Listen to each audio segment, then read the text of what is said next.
నమస్తే. చాలా విషయాలు మనకి మైండ్ సెట్కి సంబంధించి, రిచ్ మైండ్ సెట్కి సంబంధించి మన లైఫ్లో ఎలాంటి చేంజెస్ వస్తాయి రిచ్ మైండ్ సెట్ ఉంటే. ఈ విషయాల గురించి ఆల్రెడీ చాలా వీడియోస్ చేసున్నాం. అవన్నీ ఛానల్లో ఉన్నాయి, వాచ్ చేయండి. నాతో పాటు ఉన్నారు విశ్వ మాస్టర్.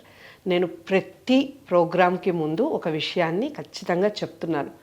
కొంతమంది వ్యక్తుల్ని కలిసినప్పుడు, కొంతమంది వ్యక్తులు మాట్లాడినప్పుడు మన మీద వాళ్ళ ప్రభావం చాలా ఉంటుంది. అలా నేను ప్రభావితం అయ్యే ఈ ప్రోగ్రాం చేస్తున్నాను. విశ్వ మాస్టర్ గారిని గతంలో చూసినప్పటికీ ఇప్పటికీ ఆయనలో మార్పు లేదు, నాలో చాలా మార్పు వచ్చింది. కారణం విశ్వ మాస్టరే. ఎందుకు అంటే ఒక వ్యక్తి చెప్పినప్పుడు మనం ఖచ్చితంగా నిజమేనా, నమ్మాలా అన్న సందేహాలు కలుగుతూ ఉంటాయి. కానీ కొంతమంది చెప్తే 100% ఇది నిజం, ఇది మాత్రమే నిజం అని నమ్ముతాం. అలాంటి వ్యక్తే విశ్వ మాస్టర్. సో ఈరోజు రిచ్ మైండ్ సెట్కి సంబంధించి మరిన్ని విషయాలు తెలుసుకునే ప్రయత్నం చేద్దాం.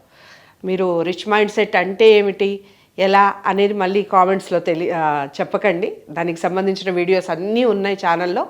దాన్ని వాచ్ చేస్తేనే తదుపరి కార్యక్రమాల యొక్క విషయం బోధపడుతుంది. నమస్కారం మాస్టర్. నమస్తే విశ్వ మాస్టర్. చాలా చక్కగా రిచ్ మైండ్ సెట్ గురించి మాట్లాడుతూ ఉన్నాం. ఖచ్చితంగా అందరికీ పాజిటివ్ థాట్స్, పాజిటివ్ వైబ్రేషన్స్ అన్నీ వస్తూ ఉన్నాయి. బట్ ధనం మూలం మిదం జగత్ అంటారు. ప్రతి ఒక్కళ్ళకి ఏది తిరిగినా ఎటు తిరిగినా ఫైనల్గా సంపాదన మీదకే వస్తుంది. దాన్ని మేనేజ్ చేసుకోవడంలో కూడా తప్పులు చేయటం వల్ల ఫ్యూచర్ ఉండదు వాళ్ళకి. చాలామందికి అక్కడే బ్రేక్ అయిపోవడం, సంపాదించిన సంపాదన అంతా ఒకటేసారి బూడిదపాలంటారు కదా, అలా లాస్ అవ్వడం, ఇలాంటివి జరుగుతూ ఉంటాయి. రిచ్ మైండ్ సెట్ ఉన్న వాళ్ళకి మనీ మేనేజ్మెంట్ ఏ విధంగా ఉంటుంది, ఉండాలి, ఈ విషయాలు చెప్పండి. Wonderful question.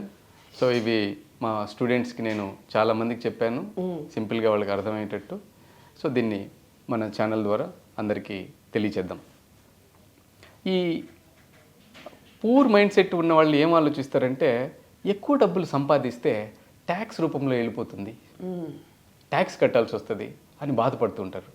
అదే రిచ్ పీపుల్ ఏం ఆలోచిస్తారు తెలుసా, ఎక్కువ డబ్బులు సంపాదించి దాన్ని ఒక ప్రొడక్టివ్గా ప్రొడక్షన్లోకి తీసుకెళ్ళి దాన్ని ట్యాక్స్ సేవింగ్ రూపంలో ఈఎంఐలు తీసుకుంటారు. లోన్ తీసుకుని ఈఎంఐలు కట్టి దానికి వాళ్ళు ట్యాక్స్ అజంప్షన్ ఉంటుంది వాళ్ళకి. ఓకే, లోన్ తీసుకున్నప్పుడు దాన్ని అప్పుగా చూపిస్తారు కాబట్టి ట్యాక్స్ కింద దాన్ని వేవ్ ఆఫ్ చేస్తారు. సో వీళ్ళ మైండ్ సెట్కి ఎంత డిఫరెన్స్ ఉంటుందో చూడండి. అలాగే ఇంకోటి ఏం చేస్తారంటే, వీళ్ళు చిన్నప్పటి నుంచి పూర్ మైండ్ సెట్ ఉన్న వాళ్ళు పిల్లలకి బాగా కష్టపడి చదవాలి, జాబ్ సంపాదించాలని చెప్తారు. జాబ్ సంపాదించాలి. ఇప్పుడు అందరికీ అదే చెప్తున్నాం. 99% పిల్లలకి బాగా చదువుకోవాలి, ఉద్యోగం సంపాదించాలి, వీలైతే ఇండియాలో సంపాదించాలి, లేకపోతే అబ్రాడ్కి వెళ్ళి ఫారిన్కి వెళ్ళి సంపాదించాలంటారు. కానీ రిచ్ మైండ్ సెట్ ఉన్న వాళ్ళ పిల్లల్ని ఎలా పెంచుతారు తెలుసా, బాగా కష్టపడి చదువు, ఒక కంపెనీని పెట్టేటట్టుగా సంపాదించాలి, ఒక కంపెనీ కొనాలి, ఒక కంపెనీ పెట్టాలి, 100 మందికి ఉద్యోగాలు ఇవ్వాలి, అలా అలా పెంచుతారు వాళ్ళని. ఇంకా ఏం ఆలోచిస్తారంటే, పూర్ మైండ్ సెట్ ఉన్నవాళ్ళు, నాకు ఎక్కువ మంది పిల్లలు ఉన్నారు, ఈ పిల్లల వల్ల నేను ఎదగలేకపోతున్నాను, వీళ్ళ ఖర్చులకు వీళ్ళ చదువులకి వీళ్ళ ఖర్చులకే నాకు సరిపోతుంది అని బాధపడుతూ ఉంటారు. ఈ రిచ్ మైండ్ సెట్ ఉన్న వాళ్ళు ఏం ఆలోచిస్తారు తెలుసా, వీళ్ళందరూ ఉన్నారు కాబట్టి వీళ్ళందరి కోసం నేను ఇంకా ఎక్కువ సంపాదించాలి. ఓకే, వాళ్ళ మైండ్ సెట్ వేరుగా ఉంటుంది. ఇక్కడ మన ఆలోచనలో ఏం పెడతామో దానికి తగ్గట్టుగానే మన లైఫ్ ఉంటుంది. అదే మైండ్ సెట్ అంటే, మన లోపల ఏముంటుందో అదే మైండ్ సెట్. సో ఇంకా ఏం ఆలోచిస్తారంటే, వీళ్ళు రాత్రి భోంచేసిన తర్వాత అసలు ఇంకా ఏం మాట్లాడకూడదు, అసలు డబ్బు గురించి అసలు మాట్లాడకూడదు అంటారు. పడుకుని నిద్రపోవాలి, భగవంతుని స్మరణ చేసుకోవాలంటే. ఈ రిచ్ మైండ్ సెట్ ఉన్న వాళ్ళు ఏం చేస్తారు తెలుసా, భోంచేసిన తర్వాత అసలు పని మొదలు పెడతారు. ఏం మొదలు పెడతారు చెప్పండి? బిజినెస్ గురించి మాట్లాడడం, డబ్బుల గురించి ఆలోచించడం. Why? Because they know subconscious mind how it will works. పడుకునే ముందు సబ్ కాన్షియస్ మైండ్ ఓపెన్ అవ్వడానికి సిద్ధంగా ఉంటుంది. ఈ కాన్షియస్ మైండ్ ఎప్పుడైతే కాన్షియస్లో నుంచి నిద్రలోకి జారుకుంటుందో అప్పుడు సబ్ కాన్షియస్ మైండ్ ఆన్ అవుతుంది. ఇప్పుడు రాత్రిపూట పడుకునేటప్పుడు ఏదైతే మనం చూస్తూ మాట్లాడుతూ పడుకుంటామో దాని మీద సబ్ కాన్షియస్ మైండ్ వర్క్ చేస్తుంది. అది వాళ్ళకి తెలుసు, దాన్ని చదువుకున్నారు. కాబట్టి మీరు కావాలంటే మీ లక్ష్యాన్ని రాత్రి పడుకునే ముందు రాయడం, గుర్తు చేసుకోవడం, ఈ పని చేస్తే రాత్రి ఈ కాన్షియస్ మైండ్ నిద్రలోకి జారుకుంటుంది, ఇది నిద్రపోతుంది. ఇంకా అప్పుడు సబ్ కాన్షియస్ మైండ్ ఆన్ అవుతుంది. ఇంకా వండర్ఫుల్ టిప్ చెప్తాను. రాత్రి 12 తర్వాత బాగా డీప్ స్లీప్లోకి, డెల్టా స్టేట్ అంటారు క్లాస్లో, మేము ఆల్ఫా బీటా థీటా డెల్టా చెప్తాము ఆ వేవ్స్ గురించి. డెల్టా స్టేట్లోకి వెళ్ళేటప్పుడు ఈ టిప్ గమనించండి. నోట్బుక్ పెన్ను పెట్టుకొని ఉండండి. మీకు లక్ష్యం గురించి కానీ, ఒక సొల్యూషన్ గురించి కానీ, ప్రపంచంలో ఎవరు ఇవ్వకపోయినా, ఒక క్వశ్చన్కి సొల్యూషన్ కానీ, ఒక ప్రాబ్లంకి సొల్యూషన్ కానీ ఈ ప్రపంచంలో ఎవరు ఇవ్వకపోయినా యూనివర్స్ ఇస్తుంది. అది ఎప్పుడు ఇస్తుందంటే బిఫోర్ గోయింగ్ టు స్లీప్. మీరు ఆ క్వశ్చన్ రాసి పడుకోండి. కరెక్ట్గా డెల్టా స్టేట్లోకి వెళ్ళేటప్పుడు సబ్ కాన్షియస్ మైండ్ యూనివర్స్లో నుంచి ఎక్కడైనా ఉండని ఆ సొల్యూషన్ని, ఆ ఆన్సర్ని పట్టుకొచ్చి నీ థాట్ రూపంలో ఇస్తుంది. అప్పుడు నిద్ర లేచి రాసుకోవాలి, కానీ లేచే స్థితిలో నువ్వు ఉండవు. ఇది గుర్తుంటుందిలే, పొద్దున్నే రాసుకున్నాం అనుకుంటావు, పొద్దున్నే గుర్తుండదు. అబ్బా రాత్రి ఏదో మంచి ఐడియా వచ్చిందే, అబ్బా వండర్ఫుల్ ఐడియా అని అనుకుంటుంది, అని అనిపిస్తుంది మీకు. ఉండదు, గుర్తుండదు. ఎందుకంటే ఆ ఫ్రాక్షన్ ఆఫ్ సెకండ్స్లో మాత్రమే డ్రీమ్లో నీకు వచ్చి వెళ్ళిపోతుంది. దాన్ని వెంటనే నోట్ చేసుకోవాలి. వండర్ఫుల్ టిప్ ఇది. సో ఖచ్చితంగా పనిచేస్తుంది. సో సబ్ కాన్షియస్ మైండ్కి మనం ఏం చెప్తామో అది రిచ్ పీపుల్కి తెలుసు అనమాట. రిచ్ మైండ్ సెట్ ఉన్న వాళ్ళకి తెలుసు. సో ఇంకా ఏం చేస్తారంటే వీళ్ళు రిస్క్ చేయొద్దు అంటారు. రిస్క్ చేయొద్దు నాన్న, నువ్వు నష్టం వస్తుంది అని ఈ పూర్ మైండ్ సెట్ ఉన్న వాళ్ళు చిన్నప్పటి నుంచే పిల్లలకి నేర్పిస్తారు. కానీ రిచ్ మైండ్ సెట్ ఉన్న వాళ్ళు ఏం చెప్తారు తెలుసా? Take risk as much as possible. Calculated risk చెయ్యి, చేస్తేనే కదా. గివప్ ఉండకూడదు. గివప్ లేకుండా మనం ఎంతవరకు చేయగలమో, ఎంతవరకు దాన్ని ఫైట్ చేయగలమో అంతవరకు చేయాలి కదా.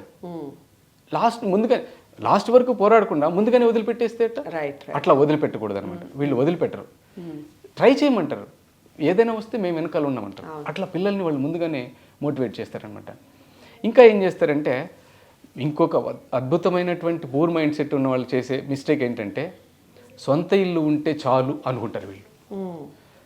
కానీ రిచ్ మైండ్ సెట్ ఉన్న వాళ్ళు సొంత ఇల్లు లైబిలిటీ కింద చూపిస్తారు వాళ్ళు. అది అప్పు. అందులోనూ చాలా డబ్బు ఈఎంఐల రూపంలో వెళ్ళిపోతుంది. 20-30 సంవత్సరాలు ఒక బానిసలాగా దానికోసం పనిచేయాల్సి వస్తుంది ఒకే కంపెనీలో. గ్రోత్ ఎక్కడుంది? వీళ్ళు రిచ్ మైండ్ సెట్ ఉన్న వాళ్ళు ఏం చేస్తారంటే ఒకేసారి ఇల్లు కొనేస్తారు. అంతవరకు వాళ్ళు డబ్బు పోగు చేస్తూ ఉంటారు, ఆ డబ్బుని రెట్టింపు చేస్తూ ఉంటారు, ఇన్వెస్ట్ చేస్తూ ఉంటారు, దాన్ని మల్టిప్లై చేస్తూ ఉంటారు. వాళ్ళకి ఆ కాంపౌండ్ ఇంట్రెస్ట్ గురించి తెలుసు. ఇంట్రెస్ట్ కాంపౌండింగ్ ఇంట్రెస్ట్ వచ్చేలాగా ట్రై చేస్తారనమాట. మన వాళ్ళు ఏంటంటే వచ్చి మనకు ఒక జాబ్ వచ్చేసిందంటే ఈ జాబ్తో ఈఎంఐ తీసుకొని ఇల్లు కొనుక్కొని జీవితకాలం పాటు ఆ ఈఎంఐ కట్టుకుంటూ ఉండాలి. ఇల్లు కొనేస్తే అయిపోయింది. ఇల్లు కొనేస్తే కాదు కదా. ఆ ఇల్లు కొనేస్తే ఎన్ని సమస్యలు వస్తూ ఉంటాయి చూడండి. ఈఎంఐకి వచ్చేటప్పటికి ఎప్పుడు టెన్షన్. సో ఇది కాదు. ఇంకోటి ఏంటంటే, ఇంకా రిచ్ మైండ్ సెట్ ఉన్న వాళ్ళు ఫస్ట్ బిల్స్ పే చేయరు. బిల్స్ అన్ని లాస్ట్లో పే చేస్తారు. వాళ్ళకు వచ్చినటువంటి ఆదాయంలో ఇందాక చెప్పుకున్నట్టు పర్సనాలిటీని డెవలప్ చేసుకోవడానికి, కొత్త విషయాలు నేర్చుకోవడానికి. నీకు డ్యాన్స్ రాదంటే ఎందుకు రాదు నాకు డ్యాన్సు? ఎందుకు రాదు? నువ్వు మాట్లాడలేవు, ఎందుకు మాట్లాడలేను? 10 మందిలో నీకు సిగ్గు, ఎందుకు సిగ్గు? ఆ పర్సనాలిటీని డెవలప్ చేసుకుంటారు, ఒక ట్యూటర్ని పెట్టుకుంటారు. సో వీళ్ళందరూ దాని మీద ఫస్ట్ వర్క్ చేస్తారు అన్నమాట. ఫోకస్ చేసి దాని మీద వర్క్ చేసి దాంట్లో సక్సెస్ అవుతారు. ఇప్పుడు నాకు అది అవసరం అనుకోండి, నేను ట్రెండ్ కోసం వెళ్ళా, అదే పనిగా మాల్లో కూర్చున్నా, సినిమా చూసా. ఆ సినిమా చూస్తే అనిపించింది ఏంటి ఇంత వైలెన్స్ ఉందంటే, నాకు తెలిసింది ఏంటంటే అది చాలా తక్కువ వైలెన్స్ మాస్టర్ అన్నారు. అంటే ఇంకా ఎక్కువ ఉందన్నమాట. ఓకే. సో ఇప్పుడు జనాలు ఏంటంటే కాల్ చేసేది, చంపేసేది, నరికేసేది ఇలాంటివి ఉన్నాయి. ఆ ట్రెండ్ పట్టుకోవాలి, అంత స్పీడ్కి వెళ్ళాలి. సో వీళ్ళు ఏం చేస్తారంటే ఆ ట్రెండ్కి తగ్గట్టుగా వాళ్ళకి ఏం అవసరమో దాన్ని నేర్చుకుని దాని మీద ఫోకస్ చేస్తారు, దాన్ని డెవలప్ చేసుకుంటారు. ఇంకా ఏం చేస్తారంటే, ఈ పూర్ మైండ్ సెట్ ఉన్నవాళ్ళు నేను ఎప్పటికీ ధనవంతుణ్ణి కాలేను అని డల్ అయిపోతారు. వాళ్ళ మైండ్ సెట్లో ఫిక్స్ అయిపోయి ఉంటుంది. ఎందుకంటే అమ్మా నాన్న పేదవాళ్ళు, చుట్టూ ఉన్న సర్కిల్ అంతా పేదవాళ్ళు, వాళ్ళల్లో ఆ రిచ్నెస్ ఉండదు. ఎప్పుడు ఏదో ఒక వెలితితో, కొరతతో, బాధతో, సమస్యతో ఇబ్బంది పడుతూ ఉంటారు. రిచ్ మైండ్ సెట్ ఉన్న వాళ్ళు అలా కాదు. నీకేం కావాలో చెప్పు, నేను ఏర్పాటు చేస్తా. ఓకే, నువ్వేం నేర్చుకుంటావో చెప్పు, ఏ స్కిల్ డెవలప్ చేసుకుంటావో చెప్పు, నీకోసం నేను ఖర్చు పెడతాను. రైట్. అర్థమైందా? అలా వాళ్ళని డెవలప్ చేస్తారు. సో అర్థమైందా డబ్బు ఎక్కడ ఖర్చు పెట్టాలో? ఓకే. కార్లు కొనరు వాళ్ళు, కార్లు కొనడానికి అవసరమైనటువంటి నాలెడ్జ్ మీద ఖర్చు చేస్తారు. రిచ్ మైండ్ సెట్కి చాలా క్వాలిటీస్ ఉన్నాయి. అందులో ఇప్పుడు చెప్పిన క్వాలిటీ అయితే చాలామంది డెవలప్ చేసుకొని తీరాలి. అయితేనే దాన్ని ఆ ఫలితం అనేది ఎంత అద్భుతంగా ఉంటుందో మన కళ్ళకి కడుతుంది, మన జీవితంలోకి వస్తుంది, మనం దాన్ని ఎంజాయ్ చేయగలుగుతాం. మీరు ఈ మాటలతో ఏకీభవిస్తున్నారని నేను అనుకుంటున్నాను. అందరికీ షేర్ చేయండి మరి ఈ విషయాన్ని, లైక్ చేసి ఛానల్ని సబ్స్క్రైబ్ చేసుకోండి. అలాగే విశ్వం మాస్టర్ని కలవచ్చు, స్క్రీన్ మీద కనపడే నెంబర్కి కాల్ చేయడం ద్వారా. మరో మంచి వీడియోతో మళ్ళీ మీ ముందుకు వస్తాను. నమస్తే.